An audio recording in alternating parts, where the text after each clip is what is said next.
Hey there, everyone. Welcome back to Heavy Rain. Previously, we completed the third trial, the Lizard, where Ethan had to cut off one of his fingers, narrowly escaped the police thanks to Madison. Um, got a little bit further on the investigation with Jayden by finding a suspect to follow up on, and we ended up coming to a close encounter with the killer at a repair shop where we followed up on the typewriter and got a little bit more clues there, but not before being picked up by the police. That was fun. Here we are at the fourth trial, the shark, and so let's see how this goes.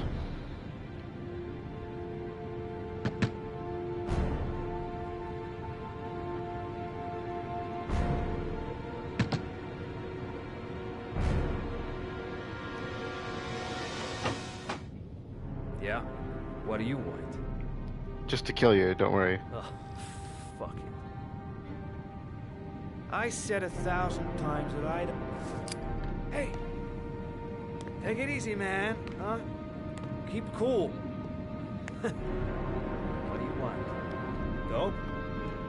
Money? Tell me what you need. Sure we can make a deal, huh?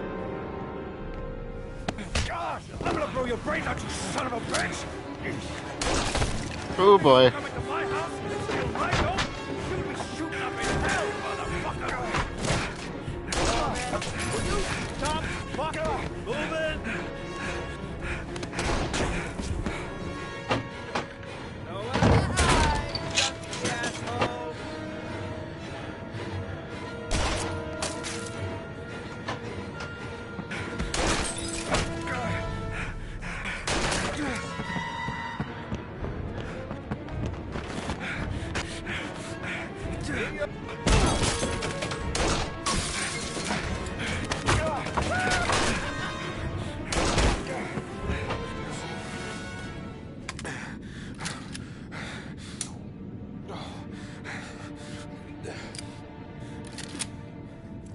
Straight, not Hold it, sideways. man. I give you whatever you want. Got dope? Got cash?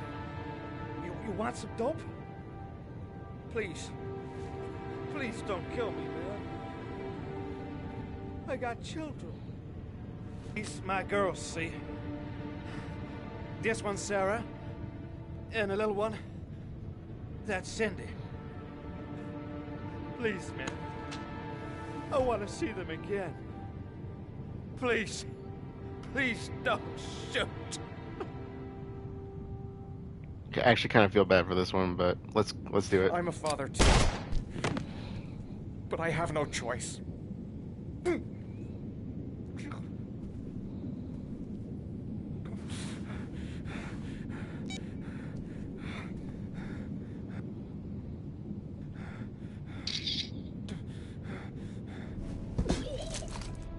I'm gonna say this guy probably had it coming, but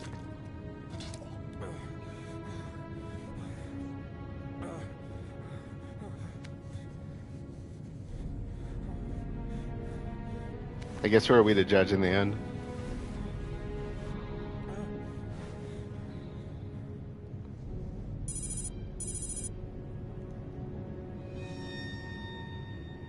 So we had it the whole time. That's why we didn't need to have a GPS this time.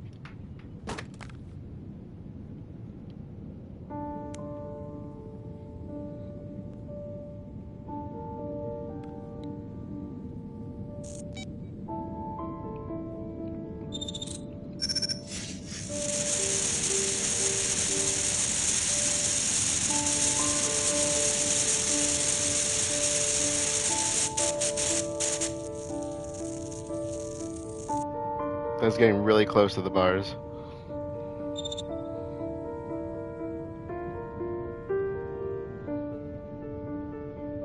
I'm still going with Roosevelt Drive. I could be wrong.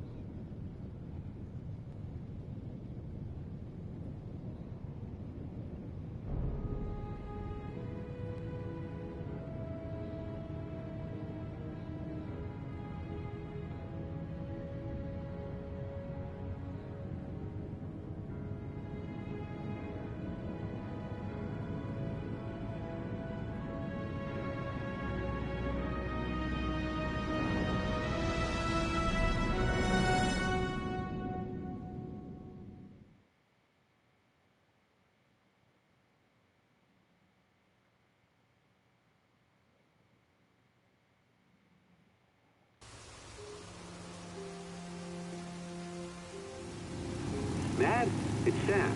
I got your information. The owner of the apartment in Marble Street is a Dr. Adrian Baker. He's a struck-off surgeon. He used to sell drugs to junkies on the quad. He made some cash and bought up some cheap-ass apartments, including the one in Marble Street. Of course, he got caught. He did a few months in prison and was struck off the medical register. Interesting. Thanks for the information, Sam. I owe you one. Hey, Matt, be careful, okay? I'm on it. Talk to you later. You see, here's what I was saying in the previous episode about how their investigations don't seem to overlap too much. The owner of the apartment where Ethan cut off his finger lives here. It's not much of a lead, but it's all I've got. Like, the police could have looked into that, right? You think they would have? Like, who's the investigator now?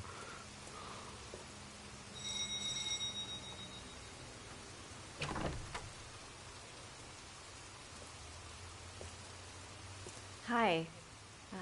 I was told that you could get Bitropin without a prescription. Sorry, you were misinformed. Goodbye. Hold on.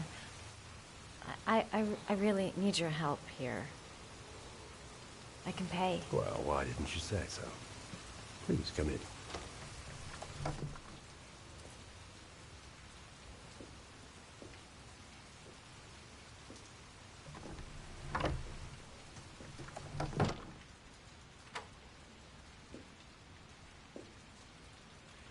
So, you're looking for Bitropin, my dear?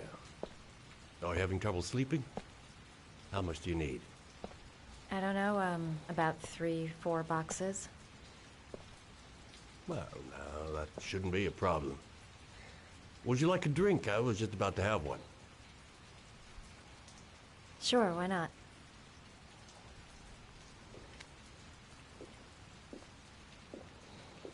Stranger danger, stranger danger.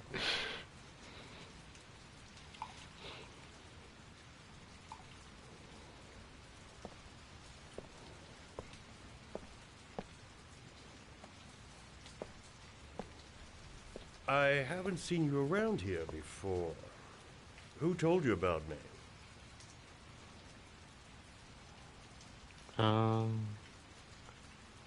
Invent. I met a guy at a party. He popped some Bitropin. Told me he got it from you.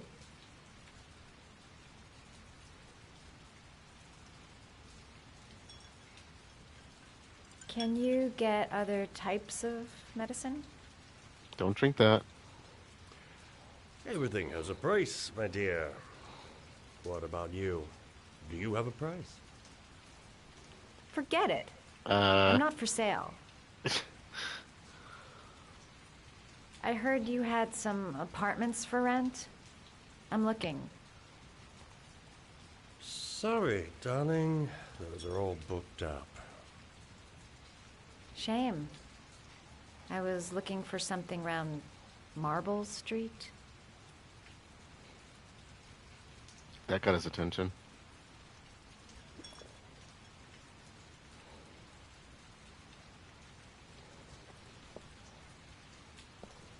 You're not drinking? No. I'm not really thirsty. He didn't like that. I'll get your prescription. Won't be a moment. Wait here.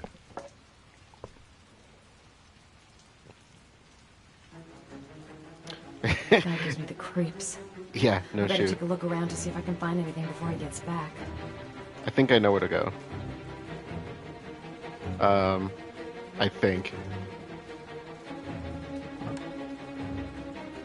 Not in here. Wait, can I pee?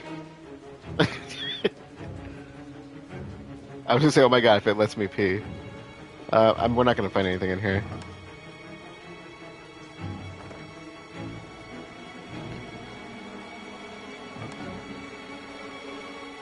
Okay, yeah, this is the room, I think.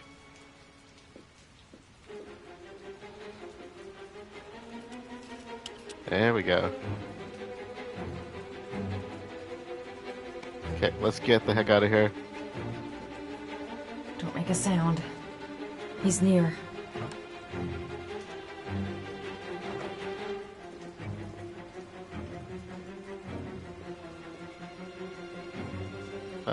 Oh, door. Yes, leave. Please. He knows we didn't drink.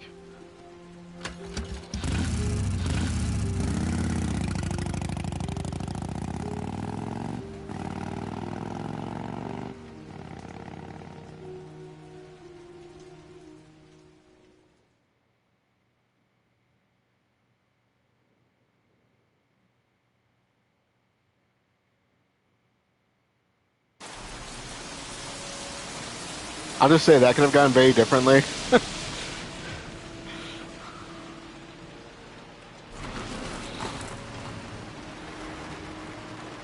I think that's all you can get out of him anyway.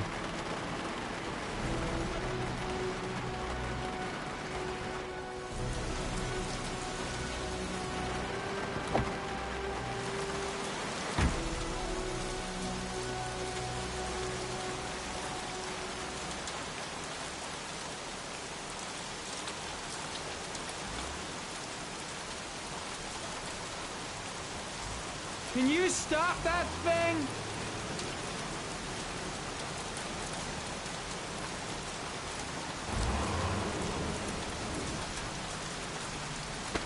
Norman What's Jayden, that? FBI.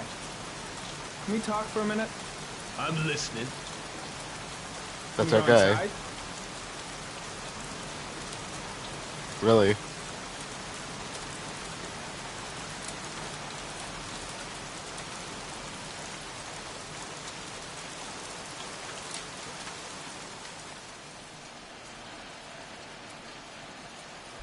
I'm looking for the owner of a blue Chevrolet Malibu 83. I don't give a damn how the car got here, or whether you stole it or not. I just want to know who bought it from you. Sorry, man. Don't ring a bell. I got a real bad memory for names. Perhaps I can help you to remember. If we find out that you sold the car to the man we're looking for, you're looking at some pretty solid time inside, Jackie boy. You trying to scam me with your big talk? I never saw your damn car. Now take a walk. I think we're onto something.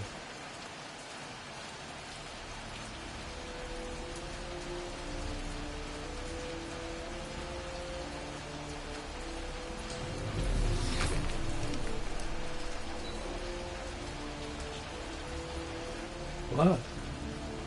Now why is there blood here? Well, I'm gonna say that's an acid bath. We'll check that later.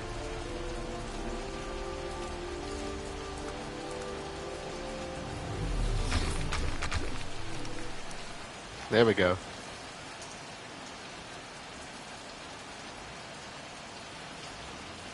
Do they match? Same brand of tire as the car I'm looking for. Is the killer's car being here?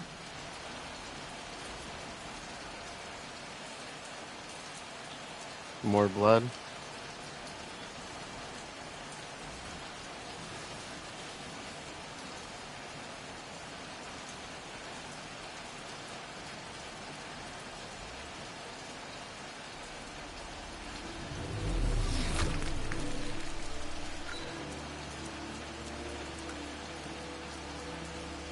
Fingerprints. Probably Mad Jack's. Reasonable assumption.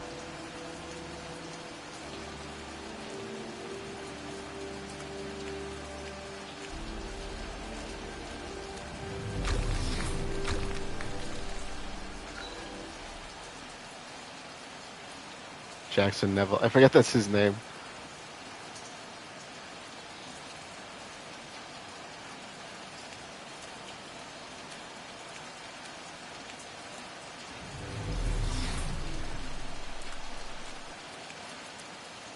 What is that?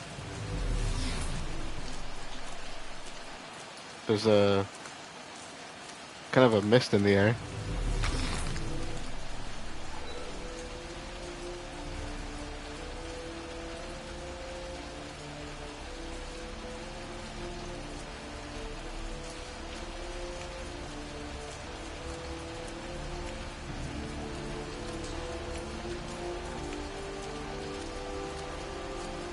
Oh, there it is. Pollen? Gary, comment. Traces of orchid pollen in the air inside the garage. He's been here. The profile was for a male, right?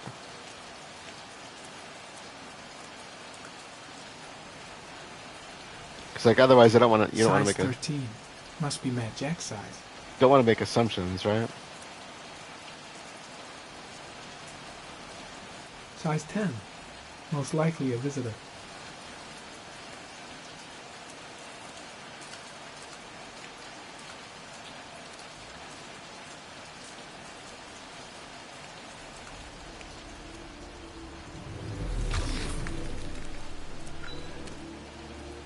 I can't really see. Oh, there it is.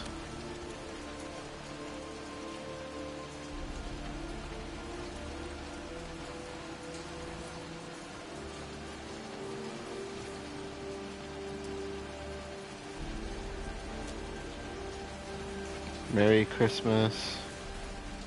Nice. Okay, let's check out the acid bath. It's very obviously an acid bath.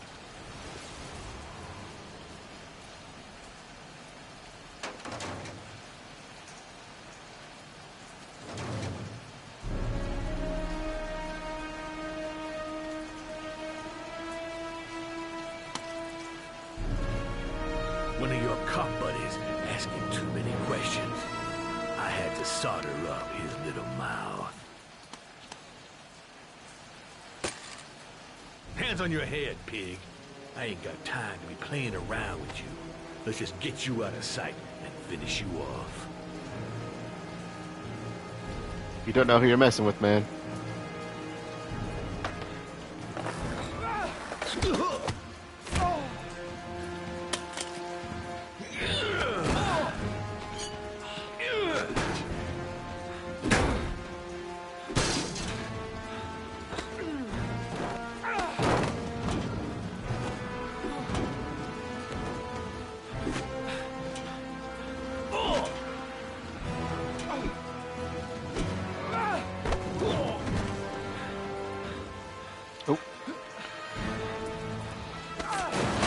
Oh yeah, hey-oh. Enough fucking around. You're gonna tell me about the man with the blue car. Go fuck yourself in the ass.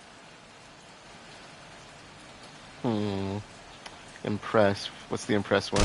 Damn! Oh, hey-oh. You out of your motherfucking mind, man? Oh shit, Jack. Ain't nothing to it. Just a little bit of self-defense. Page 1 of the police manual. Kill or be killed.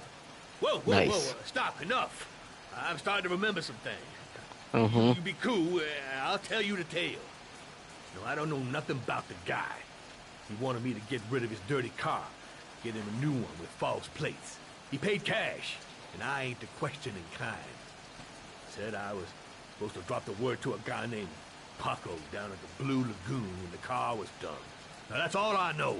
We'll continue this discussion down at the station. You're under arrest. You have the right to remain silent. Anything... Shit, not now. Anything you say can and will be... Hey, You look like you got a problem, man.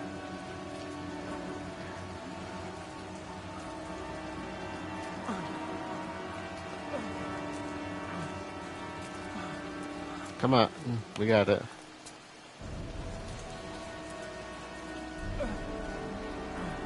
No, don't use it. Turn around. I suppose. What choice does he have?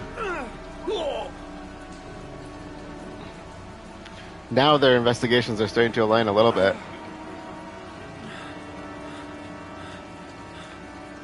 That was the card that Madison grabbed from the doctor's house.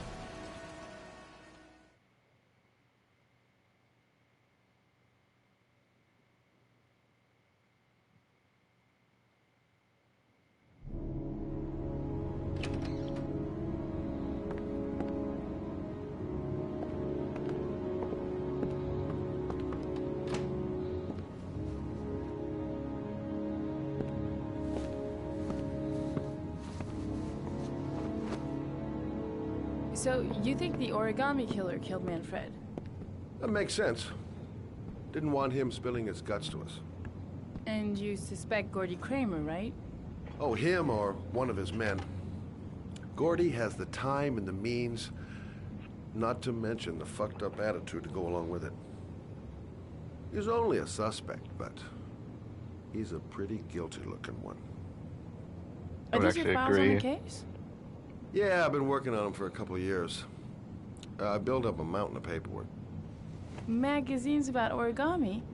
You think the killer could have subscribed to one of those? If he was even remotely interested in origami in the last 30 years, his name may be in there somewhere. Trouble is, there's over 500 names. It gets us squat. I'm starving. Do you have anything to eat? Well, I'm no chef, but I should be able to make some scrambled eggs if you like. Great. I'm soaking wet. I need to warm up a little. Is it okay if I take a shower? Be my guest. Go in my bedroom, it's the next door. Oh, I'll cook up the eggs while you're under the shower.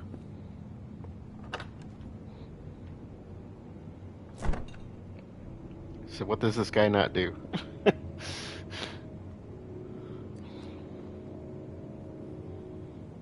Tending to babies, cooking.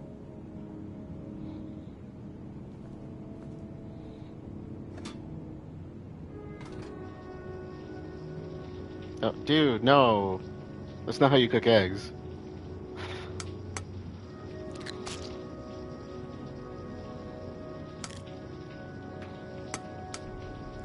You gotta preheat the pan.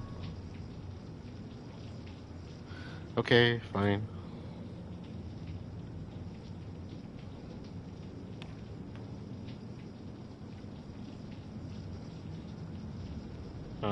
Yeah.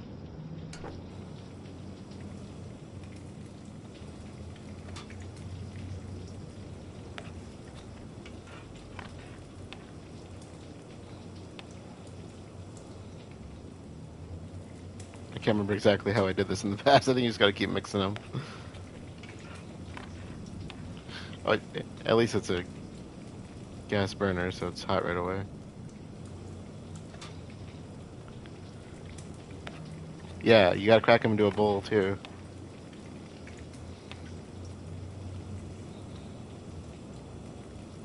Oh, looking good, actually. Eggs should be ready by now.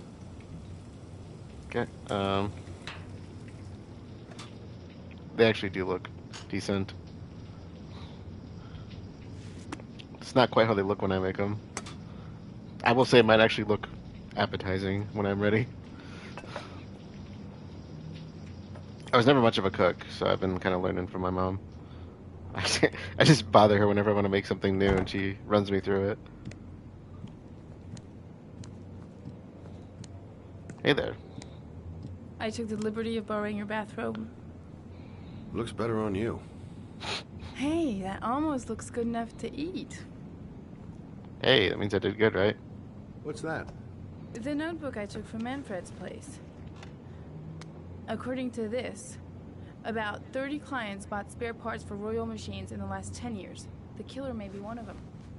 Oh, you know, checking out the alibi of 30 clients one by one, that's a lot of legwork.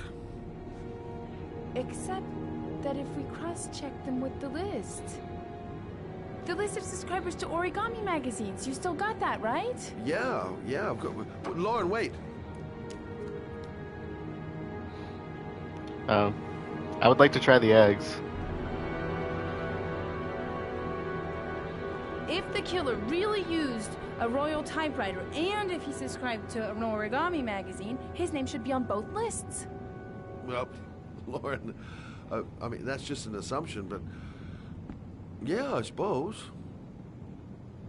His name is here somewhere. Help me. We're gonna find him.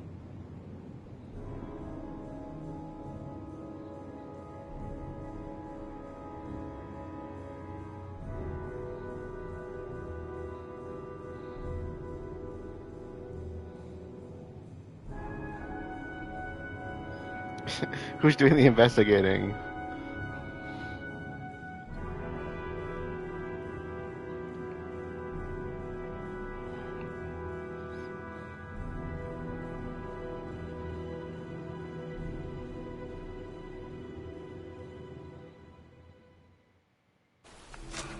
only guy whose name is on both lists died when he was 10. What are you gonna do now? Dig up his coffin, make sure he's dead? I know it doesn't make any sense. Unless the killer was only using his name. But why use the name of a kid who died 30 years ago? Well, that's what we came to find out. The name is John Shepard. It should be on a grave around here somewhere. You never give up, do you? She's a mother, of course not. She's convinced she's onto something. And here's me, thinking we're wasting our friggin' time in this friggin' cemetery. This girl knows her mind all right. No point in trying to reason with her. Time to look for John Shepard's grave. Talk to the duder. If he can help us. Excuse me. I'm looking for the grave of a boy named John Shepard. Straight ahead, a little further on. Thanks.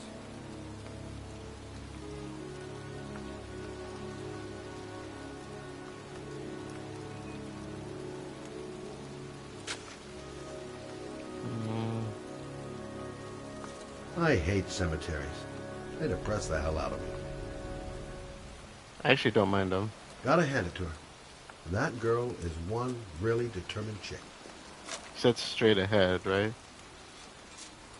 It's called... Hey, Scott, where are you going? John Shepard's grave must be somewhere around here. Did anyone ever tell you shouldn't shout in a cemetery? He says while shouting. Take it easy. The dead don't mind. I would have to agree. This way? Maybe I just went too far. What about there? Ruth. Maybe... What? Hey, Oh, Laura. hey. I found it.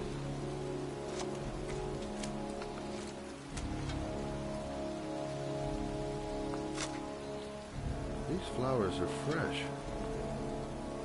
Oh, the Looks figure. like someone's still tending the grave. Origami figures. That's one hell of a coincidence. Mm-hmm. Oh, youngin'. That one I knew well. You knew John Shepard? I've worked this graveyard nearly all my life. I remember what happened. It was in 77. October, I think.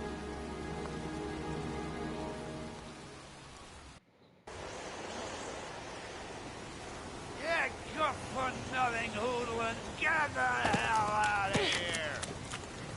God, beat it, you lousy, no good brats!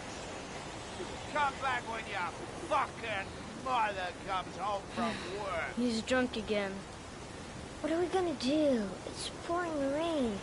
We're gonna get soaked if we spend a day outside. Well, at least you won't get beat. Little rain never hurt nobody. Come on, let's go play. I used to like playing in the rain. Still kind of do in a way. Catch me!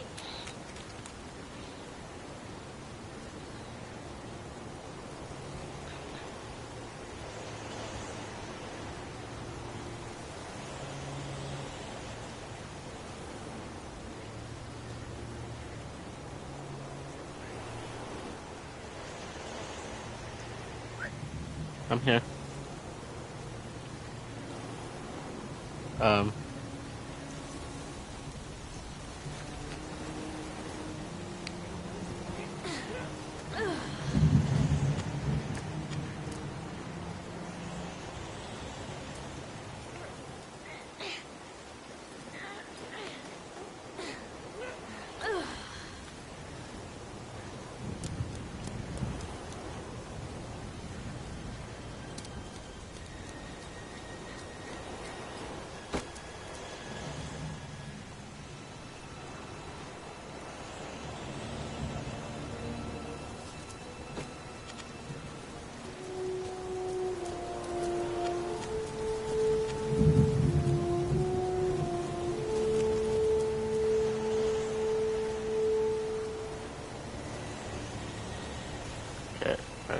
Move your ass! I'm waiting!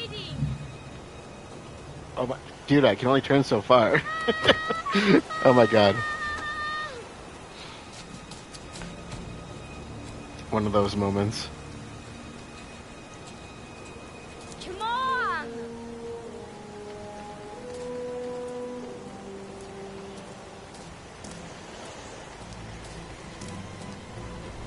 Jeez, you're in nothing but a...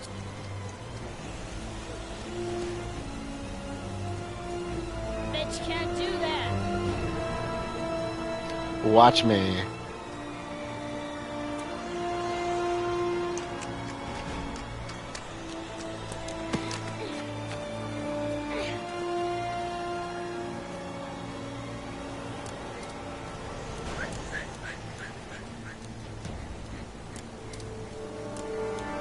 Jeez, you're in nothing but a slowpoke. Come on, loser. This little one talking shit. What you doing? You're coming or not?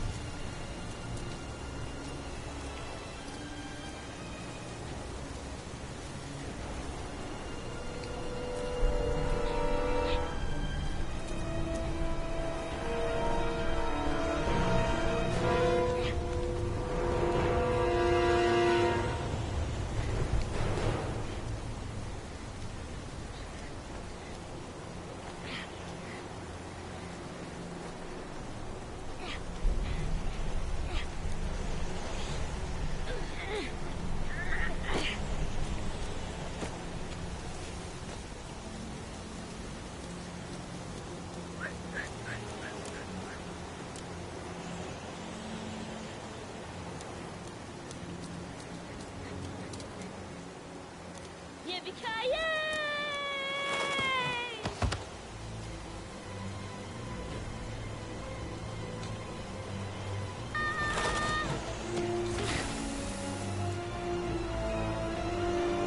Starting to do this was too hard for you. No chance, I can do it all right. Just you watch.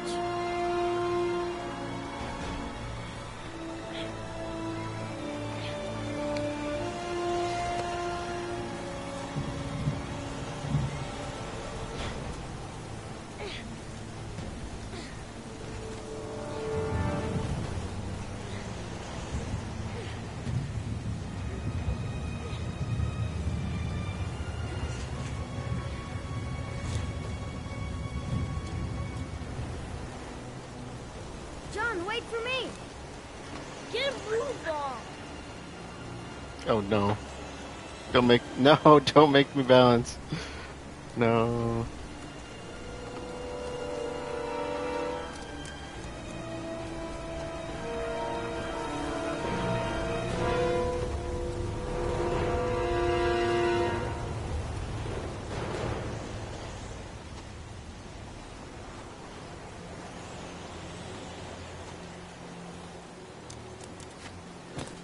Come on, it's your turn. Alright. Let's do this.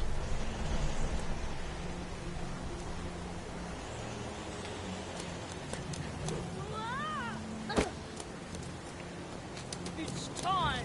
Jump up jack.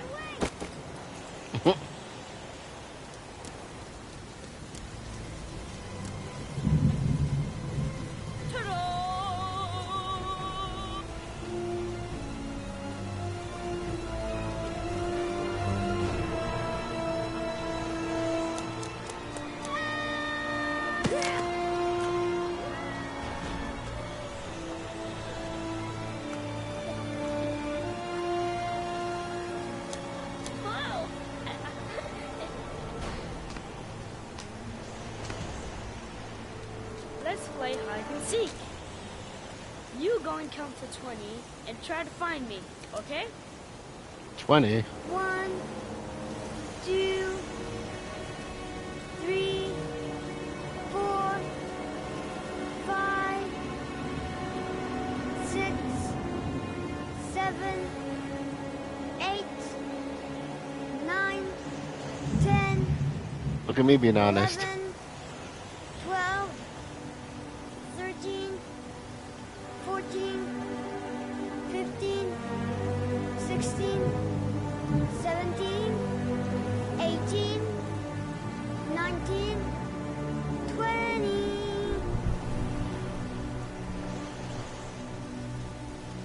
I don't think I've ever actually done that, honestly. Probably not. Oh, is that this way?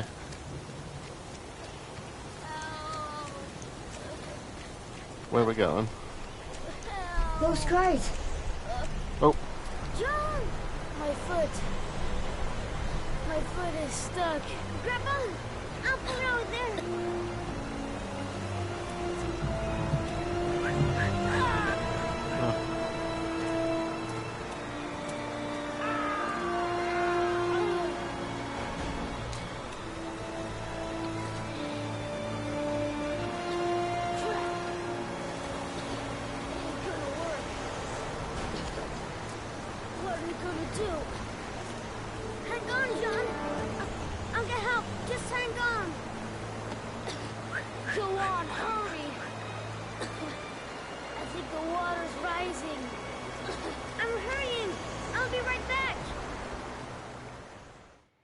But the poor kid never did find any help.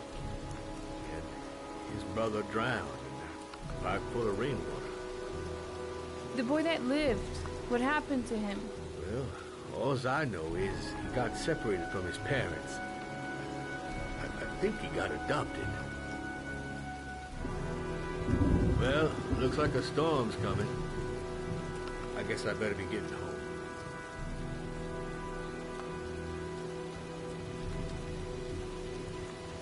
Christ, what a horrible story. John Shepard drowned in the rain while holding his brother's hand. Do you think he could be the origami killer? Come on, let's get back in the car.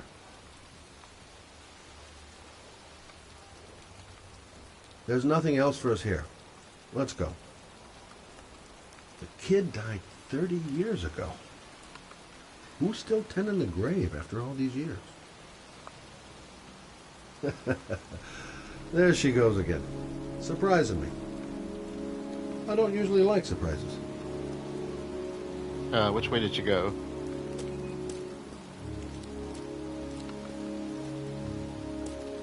Oh, there she is.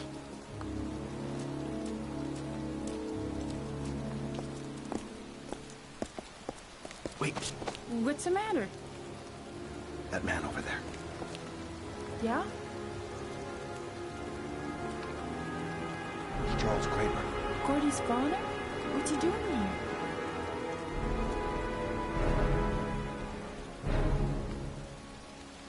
He's putting flowers on John Shepard's grave.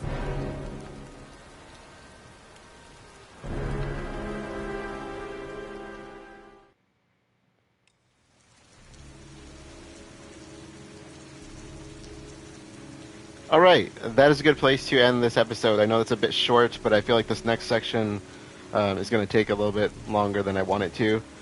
So we started off with the fourth trial, the shark, and it's probably one of the few trials that I would say I actually feel like is worth not doing. But I feel like for the first time here, we should at least do all of them, and if there's interest in a alternative playthrough, we could make different decisions. Morally, that one I think is a bit problematic for me. Madison has officially jumped into the investigative realm, so she followed up with the doctor, the creepy dude selling the sleep medication that lost his the creepy dude that lost his license, I think they said. So she's kind of jumped into investigation. Norman Jayden followed up with the clues we previously got on Mad Jack, and it sounds like that's leading to something. So, and if you go to the, I was just kind of saying, if you think about it, I always thought it was kind of weird how the investigations never seemed to overlap, and that was our first overlap. She was looking into who owned the building. Jayden was following up on the car. They have intersected now. They both got information directing them to a guy named Paco at the Blue Lagoon, and which is where we're going to pick up next time. We also got some interesting backstory. When we were playing as Scott Shelby with Lauren, we were kind of looking through the list of people from Manfred's clients and comparing it to the list of subscribers to origami magazines from that Shelby had, and we found a name of a young boy who died when he was 10 years old, and then we played from the perspective of the boy's brother. I think it said. Did it specify that? Because I think the one that died is the one that's in the tunnel, I think. So I don't know if it specified that, but we were playing, I believe, as the twin brother, if I'm remembering that correctly. And we got to see basically what they were kind of having an abusive, alcoholic father, it seems like. And the boy got stuck in the little pipe tunnel when they were kind of just out playing. And that seems really, really similar to what's going on right now with the serial killer. So, probably a pretty dang good estimation on Lauren's part that would be the killer. There's a connection there. We have an idea of where that stemmed from. We don't really know that he died yet. They've implied it, but I'm just going to the limb here and say that's where it's going. They kind of cut us off.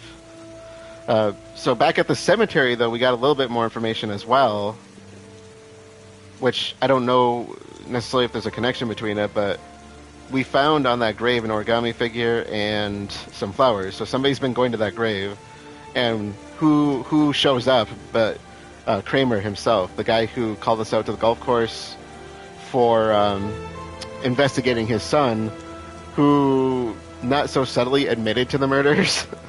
But, of course, he was toying with us. And so their investigation's kind of on a little bit of a different track from Norman's, of course. It always has been. And now Madison's is starting to intersect with Norman's.